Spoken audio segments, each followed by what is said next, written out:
The cub lay where the river had once bent and whispered, his small body pressed into cracked mud that still held the memory of water. His ribs lifted unevenly beneath dust-matted fur, each breath shallow, delayed, as though the effort itself had become a question. One hind leg rested at an angle that did not belong to sleep. Flies gathered and lifted again, testing the boundary between life and stillness. Nothing in the cub's posture suggested waiting. It suggested that waiting had already taken too much. The land around him was quiet in the way dry places often are, sound thinned by heat and distance. Grass stood pale and brittle, bending without resistance when the wind passed through. The riverbed held no shade, only the faint outline of older banks where trees had once leaned inward. The cub's eyes opened briefly, unfocused, then closed again, lashes catching grains of sand. His tongue touched the edge of his mouth and withdrew, slow and uncertain. Time moved carefully there. Minutes did not push forward, they stretched. From a rise beyond the riverbed, human figures had stopped, not advancing, not retreating. They stood low, shoulders relaxed, weight shifted to avoid sudden sound. They had seen this posture before in other animals in other seasons. It was the posture of something that had gone still because moving no longer promised relief. They waited because rushing would change nothing except the cub's fear. Heat shimmered between them, blurring edges, making distance difficult to judge. Through binocular glass, details sharpened. The thinness at the neck, the way the chest failed to rise fully on the left side, the crusted line along the paw where blood had dried dark. Dehydration showed itself not in drama but in small signs. The slow blink, the delay between effort and result. A step forward came only after many minutes, placed sideways, heel lowered last. Another followed. The cub did not lift his head. His ear flicked once, a reflex more than a response. His breathing hitched, paused, then resumed, shallower still. One of the humans knelt, letting the ground take the shape of their body, lowering their outline against the sky. The movement was deliberate, practiced, meant to say nothing at all. Up close, the smell of dust and old heat clung to the cub's coat. His whiskers trembled when a shadow crossed his face. A hand hovered, not touching, gauging the space between presence and intrusion. Quiet words were offered, barely formed, carried more by intention than sound. "It's okay," someone murmured, the phrase slipping into the air and settling without expectation. The cub's chest stuttered, then found a rhythm again. His eyes opened halfway, pupils wide, not fixing on anything specific. His body did not pull away, but it did not lean in either. Trust, if it would come at all, would come later. For now, there was only tolerance, the allowance of proximity. The humans adjusted their positions to match it, angling their bodies so nothing loomed. Water was prepared slowly, measured drops darkening the soil before they reached his mouth. When moisture touched his tongue, his jaw moved once, weakly, then stopped. No insistence followed. Everything happened at the pace his body allowed, not faster. A breeze moved across the riverbed, lifting the cub's fur and carrying away some of the flies. As the sun slid lower, light softened along the ground, stretching shadows into long, gentle lines. Far off, something shifted in the grass, a distant movement, not near enough to threaten, not close enough to matter. The cub breathed, shallow but present, and the land around him held that fragile rhythm as evening began to gather. He returned the next morning before the light had fully cleared the horizon, moving along the same path with the same measured steps, as though repetition itself were a kind of promise. Nothing about his approach asked the land to change for him. He stopped at the same distance, lowered himself again, and waited. The cub was still there, curled tighter now, the injured leg drawn close to his body. His breathing remained uneven, but it was present, and that alone reshaped the day. The man did not reach for him. He set the water down where it could be seen, then shifted back, leaving space between intention and action. The cub's head lifted a fraction, not enough to meet the gaze, only enough to acknowledge movement. A thin sound slipped from his throat, more air than voice, then faded. His ears angled backward, then forward again, testing the soundscape. Nothing rushed in to fill the quiet. This pattern repeated itself across days, the man arriving, waiting, departing without ceremony. Sometimes he stayed longer, sometimes less, always guided by the cub's posture. When the cub lay still, the man stayed still. When the cub shifted, the man shifted away. Water was offered in small amounts, never pushed closer than the cub could tolerate. The ground darkened where it spilled, and ants gathered at the edges, carrying it away grain by grain. The cub began to move more often, not with strength, but with intention. A paw stretched forward and rested, then pulled back. His head lifted higher now, long enough for his eyes to find the man's outline. The look was not recognition, not understanding, but awareness, an acknowledgement that this shape returned and did not advance. His breathing steadied in small increments, pauses growing shorter, the effort less visible. Heat pressed down by midday, flattening shadows and dulling sound. The man adjusted his position to keep from blocking the breeze, mindful even of how his presence altered the air. When the cub's sides fluttered too quickly, the man leaned back, increasing distance until the rhythm eased again. Restraint shaped every choice. Touch remained absent, not withheld as punishment, but avoided as a demand the cub could not yet meet. Once, when the cub struggled to lift his head and failed, the man spoke softly without moving closer. "Easy now," the words barely carried, dissolving into the heat. The cub's jaw trembled, then settled. His eyes closed for a moment, reopened, and stayed open this time. He did not retreat. He did not advance. He remained. Dust coated everything by afternoon, softening edges, dulling color. The cub's coat lost some of its stiffness as he groomed weakly, tongue dragging once across his foreleg before he rested again. These small acts marked a shift not toward trust, but toward endurance. His body was beginning, cautiously, to participate again. Each visit ended the same way. The man rose slowly, backing away without turning his back, leaving the water where it stood. He did not look for signs of gratitude or progress. He measured success only by what had not been taken. The cub's agency, the fragile balance that allowed him to remain present rather than flee. As the days stretched on, the space between them grew familiar. It held no touch, no claim, only consistency. In that space, the cub's breathing found a steadier line, and the quiet between them began to feel less like distance and more like room to survive. He came back in the same way each time, without announcing himself, without changing the rhythm that had already been set. Morning after morning, his footsteps followed the hardened edge of the riverbed, stopping short of where the cub lay. The distance between them remained deliberate, measured not by meters but by the cub's breathing, by the angle of his ears, by whether his body stiffened or stayed loose against the ground. Water was placed carefully, never closer than before. The man's movement stayed slow, almost unremarkable, as if urgency had no place here. He sat with his weight low, letting the heat settle, letting the day unfold without pressure. The cub watched more often now. His eyes tracked the man's shape, not sharply, not with focus, but with a fragile attention that came and went. When the man stayed still, the cub stayed still too. Tolerance showed itself in small changes. The cub no longer flinched at every sound. His tail moved once, then again, faint strokes in the dust that stopped as quickly as they began. A soft sound escaped his chest when he shifted position.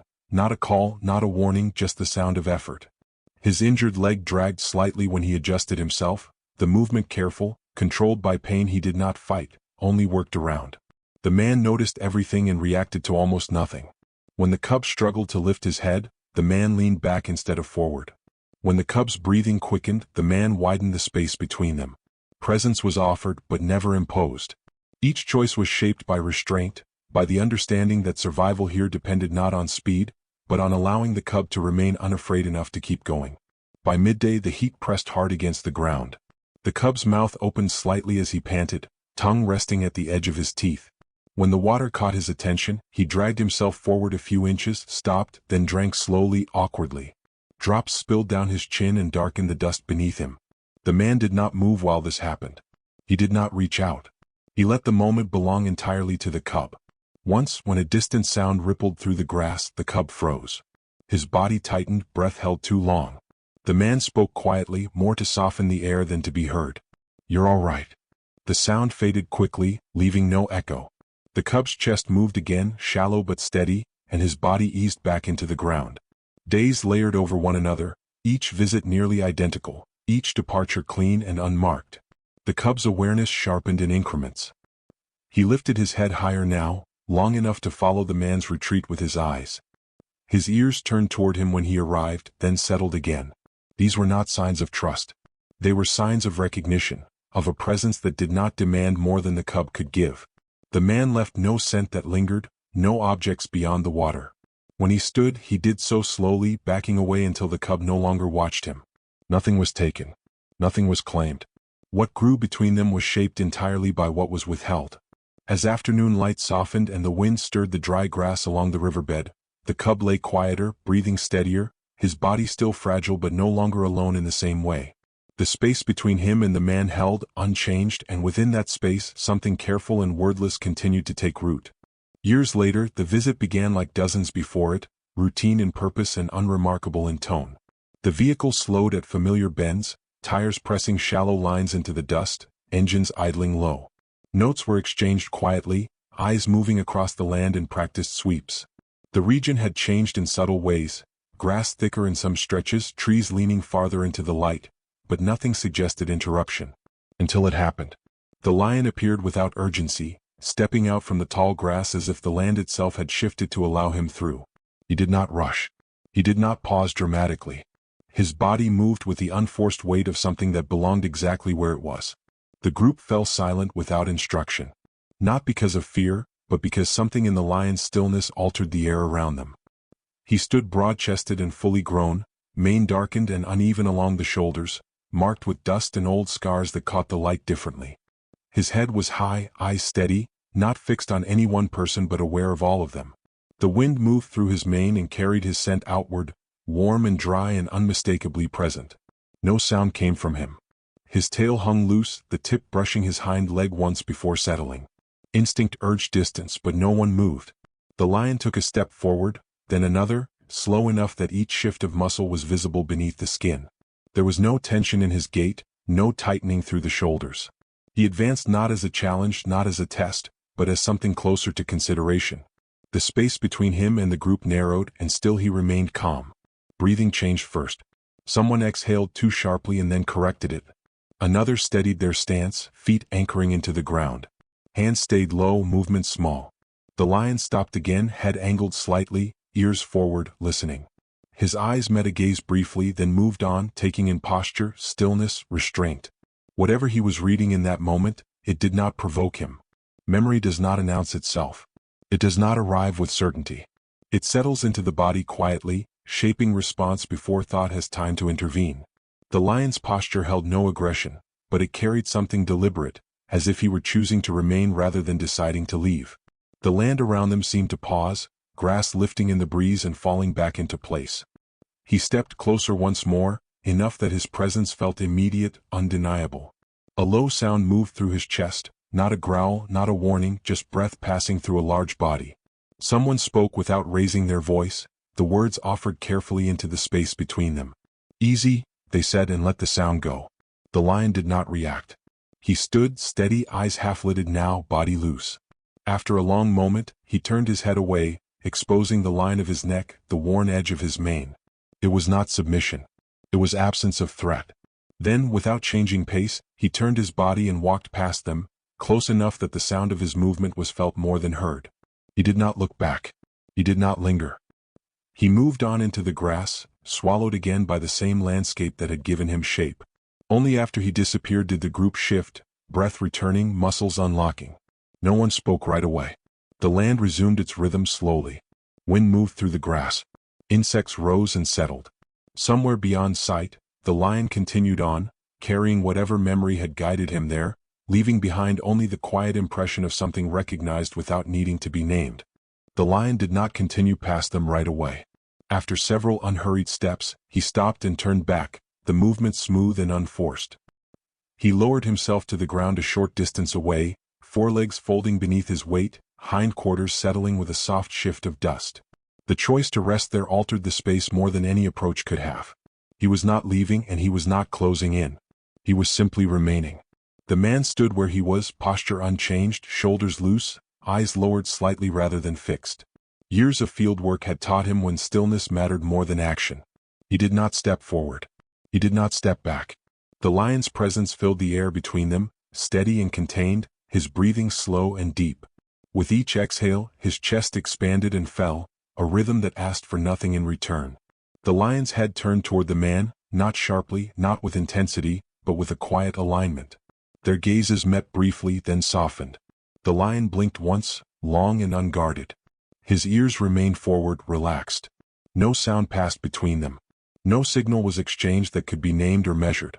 And yet, something settled into place, unmistakable in its weight. Around them, the others stayed where they were, careful not to fracture the moment with movement.